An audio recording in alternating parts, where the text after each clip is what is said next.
تفسیر دیکھیے، دوسرا پارہ ہے سورۃ البقرہ، آیت نمبر 168 ہے۔ اعوذ باللہ من الشیطان الرجیم۔ یا ایہا الناس کلوا مما فی الارض حلالا طیبا ولا تتبعوا خطوات الشیطان انہ لکم عدو مبین۔ اے لوگو، تم ان چیزوں میں سے کھاؤ جو زمین میں حلال اور پاکیزہ ہیں، اور مت پیروی کرو شیطان کے قدموں کی، بے شک وہ تمہارا کھلا دشمن ہے۔ سورہ بقرہ میں یا ایہا الناس کے ساتھ خطاب دوسری مرتبہ کیا گیا ہے۔ اوپر کی آیات میں اللہ تعالیٰ کے سوا دوسروں کو شریک بنانے کا برا انجام ذکر کیا گیا ہے۔ مشرکین ان اندادن کی تعظیم اور تکریم میں اتنی زیادتی کرتے کہ عبادت اور دعا میں بھی ان کو پکارتے،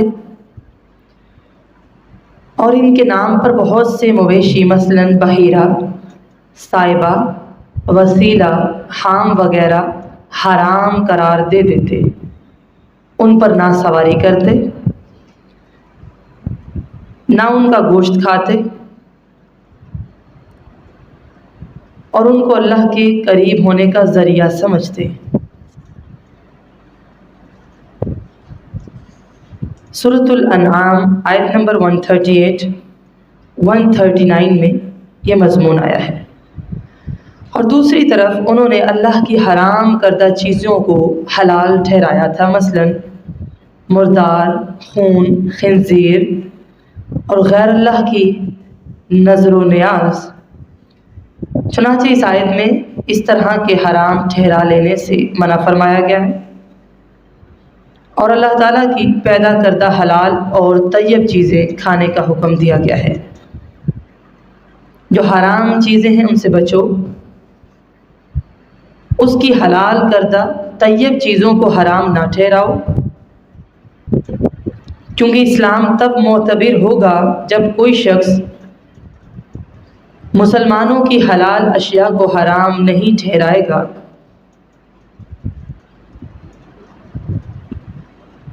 چنانچہ یہاں بھی فرمایا کہ شیطان کے پیچھے لگ کر ان کو حرام نہ ٹھہراؤ۔ اللہ اور اس کے رسول کے حکام کی ہر نافرمانی اور دین میں شامل کی ہوئی ہر وہ بات جو اللہ اور اس کے رسول نے نہیں بتائی، یعنی ہر بدعت شیطان کے قدموں کی پیروی ہے در حقیقت۔ تو اللہ تعالیٰ نے جب یہ بیان فرمایا کہ اس کے سوا کوئی معبود نہیں، اللہ تعالیٰ نے جب یہ بیان فرمایا کہ اس کے سوا کوئی معبود نہیں ہے اور صرف وہی تمام مخلوق کو پیدا کرنے والا ہے، تو اب اس نے اس بات کو بیان فرمانا شروع کیا ہے کہ اپنی تمام مخلوق کو رزق پہنچانے والا بھی وہی ہے۔ اس نے بطور احسان اس کا ذکر فرمایا ہے کہ اس نے اس بات کو جائز قرار دے دیا ہے کہ اس کے بندے اس کی طرف سے زمین کی حلال اور طیب قرار دی گئی چیزوں کو کھائیں، یعنی ایسی چیزیں جو بجائے خود پاک بھی ہیں اور جسم اور عقلوں کے لیے نقصان دہ نہیں ہیں۔ نیز اللہ تعالیٰ نے اپنے بندوں کو شیطان کے قدموں پر چلنے سے منع فرمایا ہے۔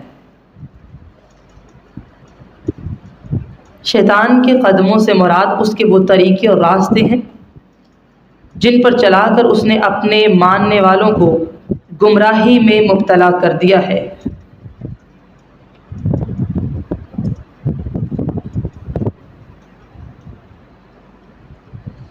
اور زمانہ جاہلیت کے لوگوں کو شیطان نے خوب اچھی طرح ان حرام کاموں میں مبتلا کر دیا تھا، جیسا کہ صحیح مسلم میں حدیث آتی ہے کہ رسول اللہ صلی اللہ علیہ وسلم نے فرمایا، لوگوں خبردار ہو جاؤ، الا ان ربی امرنی، میرے پالنے والے نے مجھے حکم دیا ہے، ہر وہ مال جو میں نے اپنے بندوں کو عطا فرمایا وہ ان کے لیے حلال ہے، کل مال نحلتہ عبدا حلال وفیہ، اس حدیث قدسی میں یہ بھی ہے کہ میں نے اپنے بندوں کو اس طرح پیدا کیا تھا کہ وہ سب سے کٹ کر صرف اسی کی طرف متوجہ تھے، مگر شیطان ان کے پاس آئے، وَإِنَّهُمْ أَتَتْهُمُ الشَّيَاطِينُ، شیطان ان کے پاس آئے اور انہوں نے انہیں دین سے دور کر دیا۔ کیسے دور کیا؟ وَحَرَّمَتْ عَلَيْهِمْ مَا أَحْلَلْتُ لَهُمْ، اور ان چیزوں کو حرام قرار دلایا جو میں نے ان کے لیے حلال قرار دی تھی۔ اور ارشاد باری تعالیٰ ہے، اِنَّهُ لَكُمْ عَدُوٌّ مُّبِينٌ، شیطان تمہارا کھلا دشمن ہے۔ یہ شیطان سے نفرت دلانے اور اس سے بچانے کے لیے فرمایا ہے۔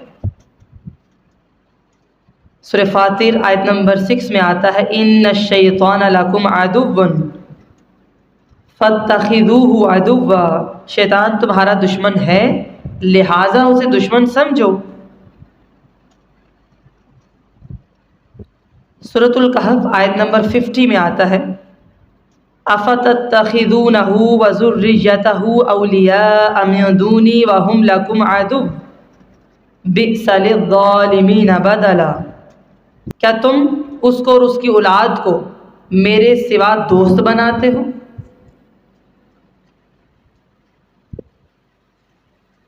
حالانکہ وہ تمہارے دشمن ہیں، اور شیطان کی دوستی ظالموں کے لیے اللہ کی دوستی کا برا بدل ہے۔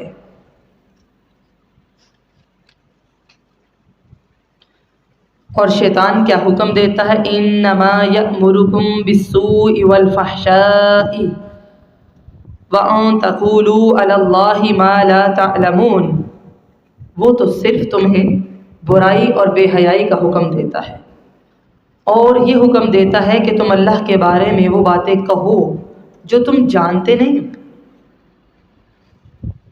سورۃ البقرہ آیت نمبر 268 میں آتا ہے، الشیطان یعدکم الفقر ویأمرکم بالفحشاء واللہ یعدکم مغفرۃ منہ وفضلا، کہ شیطان تمہیں فقر کا خوف دلاتا ہے، بے حیائی کے کام کرنے کا حکم دیتا ہے، جبکہ اللہ تعالیٰ تم سے اپنی بخشش اور وفا کا وعدہ کرتا ہے۔ السوء سے مراد کوئی بھی برائی ہے، الفحشاء اس سے مراد وہ برائی ہے جو حد سے بڑھ جائے، مثلا حد سے بڑھا ہوا بخل، زنا، چوری، شراب اور قتل وغیرہ۔ یعنی شیاطین ایک طرف تو معاشرے میں اخلاقی خرابیوں کو فروغ دیتے ہیں، اور دوسری طرف دین میں بدعات پیدا کر کے لوگوں کے عقائد، ان کے اعمال خراب کرتے ہیں، کہ اللہ پر وہ باتیں کہوں جس کا تمہیں علم نہیں ہے۔ بغیر علم کے اللہ کے ذمہ کوئی بات لگانے میں ہر وہ بات شامل ہے جو کتاب و سنت سے ثابت نہ ہو۔ پچھلی آیات کے لحاظ سے یہاں ان تقولوا علی اللہ سے مراد اللہ کے لیے شریک بنانا، شیطان کے کہنے پر اللہ کے حلال کردہ کو حرام کرنا، غرض اپنے پاس سے دین کی کوئی بھی بات بنا کر اللہ کے ذمہ لگانا شامل ہے۔ جی، تو شیطان برائی کا اور بے حیائی کا حکم دیتا ہے، جیسے الفحشاء سے مراد وہ برائی جو حد سے بڑھ جائے، جیسے سورہ النور آیت نمبر 21 میں آتا ہے ان الذین یحبون ان تشیع الفاحشہ فی الذین آمنوا لہم عذاب علیم فی الدنیا والآخرہ، سورہ النور آیت نمبر 21۔ واللہ یعلم وانتم لا تعلمون، جو لوگ اس بات کو پسند کرتے ہیں کہ مومنوں میں بے حیائی پھیلے، ان کو دنیا اور آخرت میں دکھ دینے والا عذاب ہوگا، اللہ تعالیٰ جانتا ہے اور تم نہیں جانتے۔ تو اس لیے جو لوگ مسلمانوں کے اندر بے حیائی کو پھیلانے کے لیے کوششیں کرتے ہیں وہ شیطان کا کام کر رہے ہیں، کیونکہ شیطان کا یہ مقصد ہے برائی بھی پھیلے اور بے حیائی بھی پھیلے۔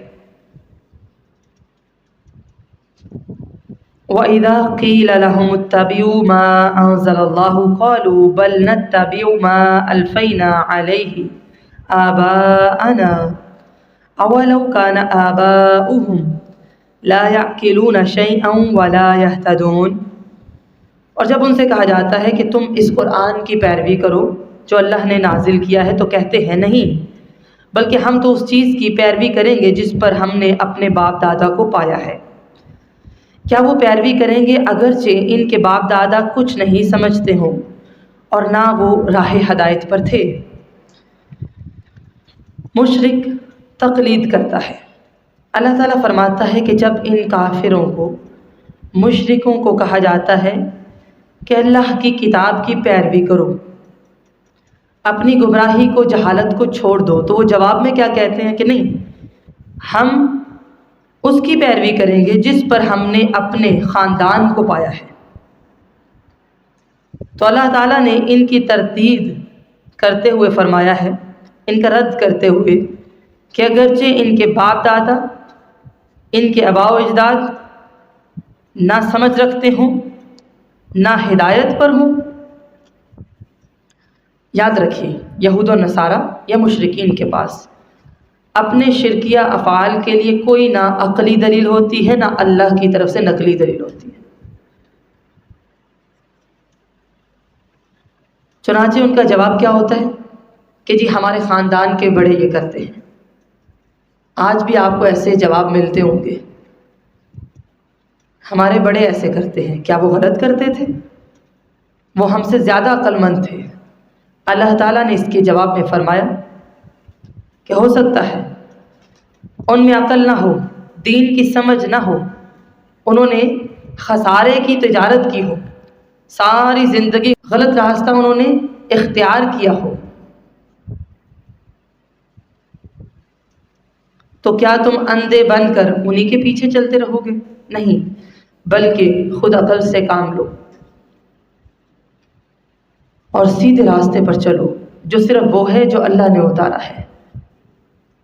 اگر مسلمان بھی یہی روش اختیار کریں گے کہ قرآن و حدیث کے مقابلے میں رسم و رواج پر عمل کرنے میں اپنے آباء و اجداد کی پیروی کریں گے، یا اپنے امام، پیشوا یا عالم دین کے قول، رائے یا فتویٰ اس پر عمل کریں گے جس کی دلیل قرآن و حدیث میں موجود نہ ہو، تو وہ لوگ بھی اس آیت میں بیان کردہ مذمت اور وعید کے زمرے میں آ جائیں گے، اور اسی کا نام تقلید ہے، جس کو کہتے ہیں اندھی تقلید۔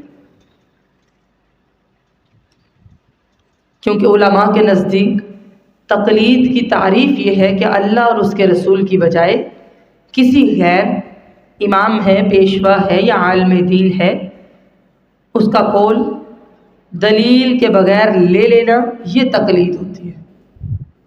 ایسی باتوں پر عمل کرنا حرام ہے، خواہ وہ عمل مشرکین کریں، یہودی کریں، عیسائی کریں یا مسلمان۔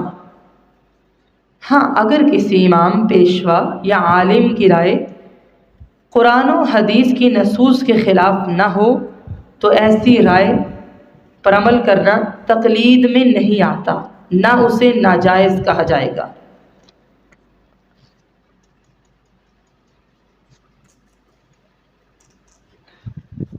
وَمَثَلُ الَّذِينَ كَفَرُوا كَمَثَلِ الَّذِي يَنْعِقُ بِمَا لَا يَسْمَعُ إِلَّا دُعَاءً وَنِدَاءً صُمٌّ بُكْمٌ عُمْيٌ فَهُمْ لَا يَعْقِلُونَ۔ اور جن لوگوں نے کفر کیا ان کی مثال اس شخص جیسی ہے جو اس جانور کو پکارتا ہے جو پکارنے اور چلانے کے سوا کچھ نہیں سنتا۔ وہ بہرے، گونگے اور اندھے ہیں، اس لیے وہ عقل نہیں رکھتے۔ جی، نعق بغنمہ یعنی اپنی بھیڑ بکریوں کو آواز دینا اور ڈانٹنا۔ باب ضاد اور فا سے ہے۔ کفار کی یہ مثال دو طرح سے ہے۔ ایک تو یہ کہ ان کفار کو سمجھانے والے کی مثال اس شخص جیسی ہے جو ان جانوروں کو سمجھاتا ہے جو پکار اور آواز کے سوا کچھ نہیں سنتے۔ یہ کفار کان، زبان اور آنکھیں رکھنے کے باوجود ضد اور عناد کی وجہ سے حق سننے، دیکھنے اور اس کا اقرار کرنے سے بہرے، گونگے اور اندھے ہیں۔ سورۃ الاعراف آیت نمبر 179 میں یہ مضمون آیا ہے۔ لَهُمْ قُلُوبٌ لَا يَفْقَهُونَ بِهَا وَلَهُمْ أَعْيُنٌ لَا يُبْصِرُونَ بِهَا وَلَهُمْ آذَانٌ لَا يَسْمَعُونَ بِهَا کہ ان کے دل ہیں سمجھتے نہیں، آنکھیں ہیں دیکھتے نہیں، کان ہیں مگر سنتے نہیں۔ تو اس آیت میں ایسے لوگوں کو جانوروں کی طرح بلکہ ان سے بھی زیادہ بٹکے ہوئے قرار دیا گیا ہے۔ سورہ زخرف آیت نمبر 40 میں آتا ہے، 40 میں أَفَأَنْتَ تُسْمِعُ الصُّمَّ أَوْ تَهْدِي الْعُمْيَ وَمَنْ كَانَ فِي ضَلَالٍ مُبِينٍ کیا تم بہرے کو سنا سکتے ہو یا اندھے کو رستہ دکھا سکتے ہو جو صریح گمراہی میں ہو؟ نہیں نہ کر سکتے۔ دوسری اس طرح مثال ہے کہ ان کی مثال ان بے عقل جانوروں جیسی ہے۔ دیوڑ اپنے اپنے چرواہوں کے پیچھے چلے جاتے ہیں،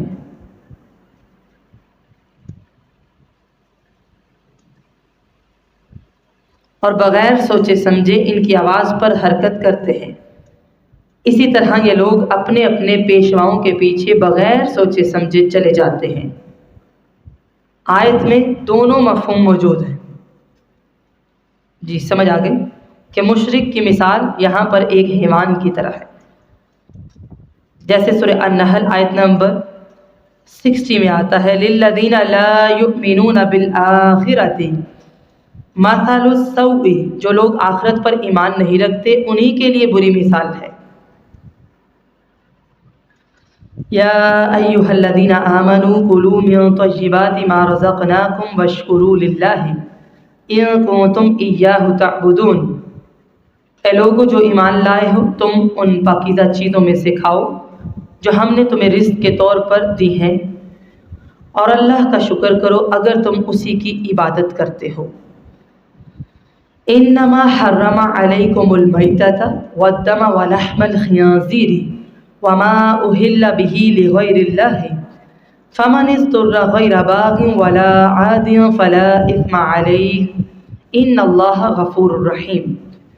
اللہ تعالیٰ نے تم پر صرف مردار خون، خنزیر اور وہ چیز حرام کی ہے جس پر اللہ کے سوا کسی کا نام پکارا جائے، پھر جو شخص مجبور ہو جائے جبکہ وہ سرکش نہ ہو، حد سے بڑھنے والا نہ ہو، اس پر کوئی گناہ نہیں۔ اللہ تعالیٰ غفور الرحیم ہے۔ اللہ تعالیٰ اپنے اہل ایمان بندوں کو حکم دے رہا ہے کہ وہ ان پاکیزہ چیزوں کو کھائیں جن کا اللہ تعالیٰ نے انہیں رزق عطا فرمایا، اور اگر وہ اس کی بندگی کا دم بھرتے ہیں تو پھر اس کی ان نعمتوں پر اس کا شکر بھی بجا لائیں۔ رزق حلال کھانا دعا اور عبادت کی قبولیت کا سبب ہے، جیسا کہ رزق حرام دعا اور عبادت کی قبولیت میں مانع ہوتا ہے، جیسا کہ اس حدیث میں آیا ہے جو مسند احمد میں آئی ہے۔ حضرت ابو ہریرہ سے روایت ہے کہ نبی مکرم صلی اللہ علیہ وسلم نے فرمایا، ایھا الناس، اے لوگو، بے شک اللہ تعالیٰ پاک ہے، ان اللہ طیب لا یقبل الا طیبا، بے شک اللہ پاک ہے، پاک ہی کو قبول فرماتا ہے۔ اور اللہ تعالیٰ نے مومنوں کو بھی وہی حکم دیا ہے جو اس نے رسولوں کو حکم دیا ہے۔ اور رسولوں کو کیا حکم دیا ہے؟ سورۃ المؤمنون آیت نمبر 51، یا ایھا الرسل کلوا من الطیبات واعملوا صالحا، اے پیغمبروں پاکیزہ چیزیں کھاؤ اور بھلے کام کرو، یہ حکم دیا ہے۔ لہٰذا حلال کھانا ہے۔ جب اللہ تعالیٰ نے اپنے بندوں پر رزق کا احسان فرمایا اور پاکیزہ چیزیں کھانے کے لیے ان کی رہنمائی کی، تو ساتھ یہ بھی ذکر کیا کہ ان کے لیے حرام کیا ہے۔ سب سے پہلے مردار حرام ہے۔ انما کا لفظ حصر کے لیے آتا ہے کہ صرف، اس لیے آیت سے بات سمجھ میں آتی ہے کہ اللہ تعالیٰ نے صرف یہ 4 چیزیں حرام کی ہیں، اس کے سوا کچھ حرام نہیں۔ لیکن دوسری آیت میں اس سے بھی واضح الفاظ آ جاتے ہیں۔ وہ آیت کون سی ہے؟ سورۃ الانعام آیت نمبر 145، کہ کہہ دیجئے میں اس وحی میں جو میری طرف کی گئی ہے کسی کھانے والے پر کوئی چیز حرام نہیں پاتا جسے وہ کھائے سوائے مردار کے، بہایا ہوا خون، خنزیر وہ گندگی ہے، نافرمانی ہے، جس پر غیر اللہ کا نام پکارا گیا ہو۔ اچھا، یعنی آپ اعلان کر دیں کہ میری وحی میں ان چیزوں کے علاوہ اور کوئی چیز حرام نہیں ہے۔ مگر اس پر مشکل یہ ہے کہ دوسری آیات اور احادیث سے پتہ چلتا ہے کہ اور بھی چیزیں حرام ہیں، مثلا خمر، ہر نشاور چیز، شراب، درندے، ٹھیک۔ تو پھر یہاں پر یہ کیوں کہا کہ انما، صرف یہ حرام ہے؟ تو اس کا جواب یہ ہے کہ یہاں تمام حلال اور حرام کا ذکر نہیں، بلکہ مخصوص جانوروں کی بات ہو رہی ہے جنہیں مشرکین مکہ نے حرام کر رکھا تھا، جبکہ یہ جو 4 چیزیں ذکر ہیں وہ ان سے اجتناب نہیں کرتے تھے۔ ان کے اس عمل کے بالمقابل یہ بتایا گیا ہے کہ اللہ کے نزدیک فلاں فلاں چیزیں حرام ہیں جن سے تم بچتے نہیں، اور جو اللہ کے نزدیک حلال ہیں ان سے تم پرہیز کرتے ہو، ٹھیک ہے۔ مشرکین کی نسبت یہاں پر جو ہے بات کی گئی ہے، سمجھ آ گئی ہے بات کی؟ سورۃ المائدہ آیت نمبر 3 میں بھی آتا ہے مضمون، حرمت علیکم المیتۃ والدم ولحم الخنزیر وما اہل لغیر اللہ بہ۔ حرام و حلال سے متعلق قرآن و حدیث میں ان 4 چیزوں کے علاوہ جو بنیادی احکام بیان ہوئے ہیں وہ یہ ہیں۔ نمبر 1، سمندر کا ہر جانور، خواہ وہ زندہ پکڑا جائے یا مردہ، نام اس کا کچھ بھی ہو، وہ حلال ہے۔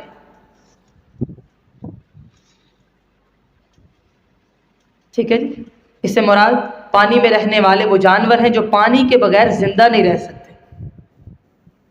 خواہ سمندر میں ہوں یا دوسری جگہ پانی میں، یعنی دریا وغیرہ میں، ان کو ذبح نہیں کرتے۔ ٹھیک ہے جی۔ نمبر 2، اصول یہ ہے خشکی کے جانوروں میں سے ہر کچلی والا درندہ اور پنجے سے شکار کرنے والا پرندہ حرام ہے۔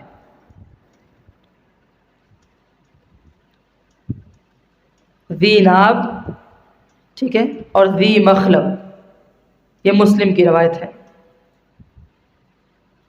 اس کے علاوہ حدیث میں جن جانوروں کو نام لے کر حرام کہا گیا، مثلا گھریلو گدھا،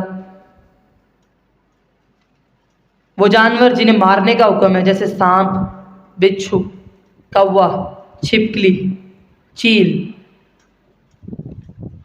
تو قرآن و حدیث میں حرام کردہ چیزوں کے علاوہ باقی سب چیزیں حلال ہیں۔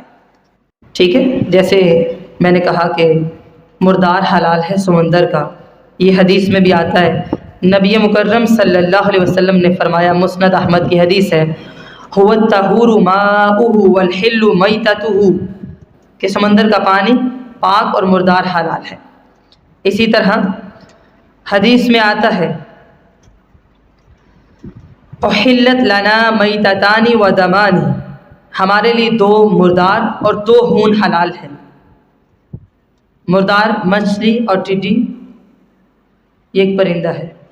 2 خون کلیجی اور تلی، یہ خون سے بنے ہوتے ہیں لیکن حلال ہے۔ یہ بھی مسند احمد میں آتا ہے۔ ٹھیک ہے جی، تو اب سمجھ آ گئی مردار کی اصطلاح۔ اس کے بعد بہتا خون حرام ہے۔ اسی طرح نبی مکرم صلی اللہ علیہ وسلم نے فرمایا، سنن ابن ماجہ کی روایت ہے، الحلال ما احل اللہ فی کتابہ، حلال وہ ہے جو اللہ نے اپنی کتاب میں حلال قرار دیا ہے۔ والحرام ما حرم اللہ فی کتابہ، اور حرام وہ ہے جسے اللہ نے اپنی کتاب میں حرام قرار دیا۔ وما سکت عنہ فہو مما عفا عنہ، جس سے اس نے سکوت فرمایا ہے وہ قابل معافی ہے۔ اس کے بعد خنزیر کا گوشت حرام ہے، چاہے وہ ذبح کیا گیا ہو یا خود مرا ہو۔ اور غیر اللہ کے نام کا ذبیحہ بھی حرام ہے۔ اللہ کے علاوہ کوئی اور نام پکارا جائے کسی چیز پر، وہ بھی حرام ہے۔ اللہ کے سوا چاہے بتوں کا نام ہو، تیروں کا ہو، شریکوں کا ہو، یہ جائز نہیں ہے۔ پھر اللہ تعالیٰ نے ضرورت کے وقت جب کھانے کی دوسری چیزیں موجود نہ ہوں، حرام کھانے کی اجازت دی ہے۔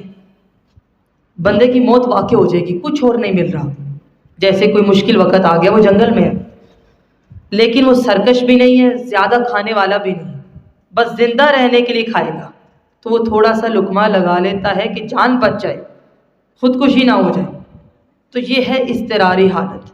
ٹھیک ہے، اور ایسا بندہ جو اللہ کا دشمن ہو، سرکش ہو، اسے اضطراری حالت میں بھی حرام کھانے کی رخصت نہیں۔ 2 چیزیں ہیں، ایک بندہ مجبوری ہے کہ مر جائے گا، دوسرا باغی نہیں ہے کہ جی کھا لیتے ہیں یہ صحیح ہے۔ سمجھ آ گئی ہے؟ ٹھیک ہے،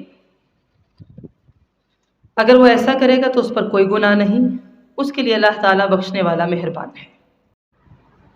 ان الذين يكتمون ما انزل الله من الكتاب ويشترون به ثمنا قليلا اولئك ما يأكلون في بطونهم الا النار ولا يكلمهم الله يوم القيامة ولا يزكيهم ولهم عذاب أليم۔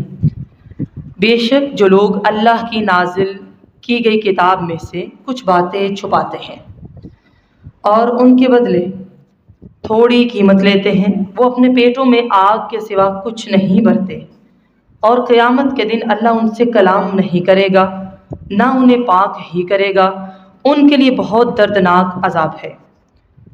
اولئک الذین اشتروا الضلالۃ بالہدی والعذاب بالمغفرۃ فما اصبرهم علی النار، وہی لوگ ہیں جنہوں نے ہدایت کے بدلے گمراہی اور بخشش کے بدلے عذاب خریدا ہے، چنانچہ وہ آگ پر کس قدر صبر کرنے والے ہیں۔ ذالک بأن اللہ نزل الکتاب بالحق وإن الذین اختلفوا فی الکتاب لفی شقاق بعید، یہ اس لیے کہ بے شک اللہ نے حق کے ساتھ کتاب نازل فرمائی، اور بے شک جن لوگوں نے کتاب میں اختلاف کیا وہ مخالفت میں بہت دور تک چلے گئے۔ اچھا جی، اللہ تعالیٰ فرماتا ہے کہ بے شک جو لوگ اللہ کی کتاب سے ان آیتوں کو اور ہدایتوں کو جو اس نے نازل فرمائی ہے چھپاتے ہیں، اس سے مراد وہ یہودی ہیں جنہوں نے اپنے پاس موجود ان کتابوں میں لکھی ہوئی حضرت محمد صلی اللہ علیہ وسلم کی شان کو چھپایا، جو آپ کی نبوت، آپ کی رسالت کی شاہد تھیں۔ انہوں نے ان باتوں کو اس لیے چھپایا تاکہ ان کی ریاست، ان کی قیادت کا خاتمہ نہ ہو جائے، ان کے تحائف نذرانوں کا سلسلہ ختم نہ ہو جائے جو عرب ان کی تعظیم کی وجہ سے ان کی خدمت میں پیش کیا کرتے تھے۔ یہ ملعون اس بات سے خائف تھے کہ اگر انہوں نے رسول اللہ صلی اللہ علیہ وسلم کے اپنی کتابوں میں لکھے ہوئے ان اوصاف، ان صفات کو ظاہر کر دیا تو لوگ آپ کی اتباع شروع کر دیں گے اور ان لوگوں کو، یہودیوں کو چھوڑ دیں گے۔ چنانچہ انہوں نے معمولی اور حقیر دنیاوی فائدوں کی خاطر ان حقائق کو چھپایا، اپنے آپ کو بیچ ڈالا اور ہدایت، اتباع حق، تصدیق رسول اور اللہ تعالیٰ کے نازل کردہ دین اور شریعت پر ایمان کی بجائے معمولی دنیا کے فائدوں کو قبول کیا، جس سے انہوں نے نقصان اٹھایا۔ دنیا میں تو اللہ تعالیٰ نے اپنے رسول کو جس منصب نبوت سے سرفراز فرمایا، واضح آیات اور دلائل سے نوازا، بندوں پر اس کی صداقت کو آشکار کر دیا، لہٰذا ان لوگوں نے بھی آپ کی تصدیق کی جن کے بارے میں یہودیوں کو یہ خوف تھا کہ وہ کہیں آپ کی اتباع نہ کرنے لگ جائیں، مگر یہی لوگ یہودیوں کے خلاف جہاد میں آپ صلی اللہ علیہ وسلم کے بازو بھی بنے اور یہودی مغضوب کہلائے۔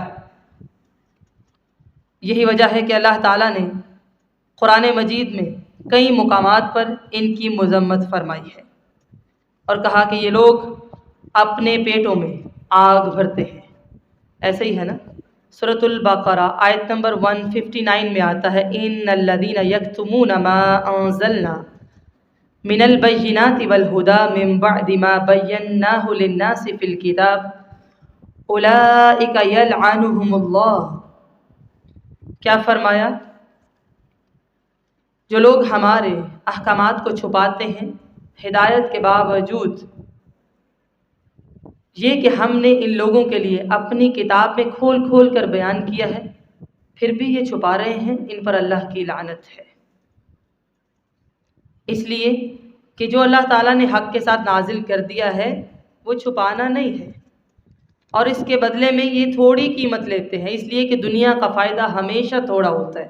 سورہ النساء آیت نمبر 77، کل متاع الدنیا قلیل، کہہ دیجئے دنیا کا سامان بہت تھوڑا ہے۔ نتیجہ کیا ہوگا کہ اللہ تعالیٰ ان سے کلام بھی نہیں کرے گا۔ کیوں؟ انہوں نے اپنے پیٹوں میں آگ بری ہے۔ سورہ النساء آیت نمبر 10 میں آتا ہے، اللہ تعالیٰ فرماتے ہیں، ان الذین یأکلون اموال الیتامی ظلما انما یأکلون فی بطونہم نارا۔ جو لوگ یتیموں کا مال ناجائز طور پر کھاتے ہیں وہ اپنے پیٹوں میں آگ بھرتے ہیں۔ ٹھیک ہے، اسی طرح کا ایک مفہوم صحیح حدیث میں آتا ہے، صحیح بخاری میں، نبی مکرم صلی اللہ علیہ وسلم نے فرمایا، الذی یشرب فی اناء الفضۃ انما یجرجر فی بطنہ نار جہنم۔ جو شخص چاندی کے برتنوں میں پیتا ہے وہ اپنے پیٹ میں جہنم کی آگ بھرتا ہے، اور اللہ تعالیٰ ایسے لوگوں سے کلام نہیں کرے گا، یعنی اللہ محبت اور رحمت کے ساتھ ان سے بات ہی نہیں کرے گا۔ ڈانٹ کے طور پر ہو سکتا ہے اللہ تعالیٰ ان سے کلام کرے، جیسے سورہ مؤمنون آیت نمبر 108 میں آتا ہے، قال اخسئوا فیها ولا تکلمون۔ اللہ فرمائے گا ذلت کے ساتھ پڑے رہو اور مجھ سے کلام نہ کرو۔ اور یہ جو آیت ہے، ذالک بأن اللہ، کہ یہ اس لیے کہ بے شک اللہ تعالیٰ نے اس کتاب کو حق کے ساتھ نازل کیا ہے، تو اس میں یہود و نصارہ کا حق چھپانا، اس کے بدلے قیمت لینا، اس پر آگ کا عذاب، اللہ تعالیٰ کا ان سے کلام نہ کرنا، انہیں پاک نہ کرنا، اور آگ پر ان کا صبر، تمام چیزیں شامل ہیں۔ اور بِأَنَّ اللَّهَ نَزَّلَ الْكِتَابَ اور الَّذِينَ اخْتَلَفُوا فِي الْكِتَابِ دونوں جگہ الکتاب سے تورات اور قرآن دونوں مراد ہو سکتے ہیں۔ اگر تورات مراد لی جائے تو مطلب یہ ہے کہ اللہ تعالیٰ نے تو تورات حق کے ساتھ نازل کی تھی، مگر جن لوگوں نے اس کتاب میں اختلاف کیا، تحریف کی، بعض چیزوں کو مانا بعض کو نہیں مانا، وہ حق سے بہت دور کی مخالفت میں جا پڑے۔ اگر قرآن مراد ہو تو مطلب یہ ہے کہ اللہ تعالیٰ نے یہ کتاب یعنی قرآن حق کے ساتھ نازل کیا، مگر جن لوگوں نے اس کے بارے میں اختلاف کیا،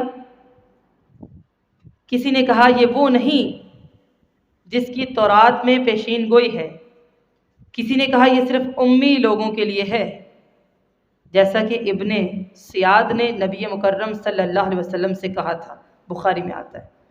تو یہ سب لوگ بہت دور کی مخالفت میں پڑے ہوئے ہیں۔ ان کا قرآن کو نہ ماننا صرف اسی مخالفت کی وجہ سے ہے کہ اپنے دلوں کے اندر یہ بغض رکھتے ہیں، عناد رکھتے ہیں۔ جو معنی، جو مفہوم یا جو مطلب میں بیان کروں کہ اس کے دو مطلب ہوں گے، وہ آپ نے وہ دونوں لکھنے ہوں گے۔ ٹھیک، سبحانک اللہم و بحمدک نشہد ان لا الہ الا انت نستغفرک و نتوب الیک۔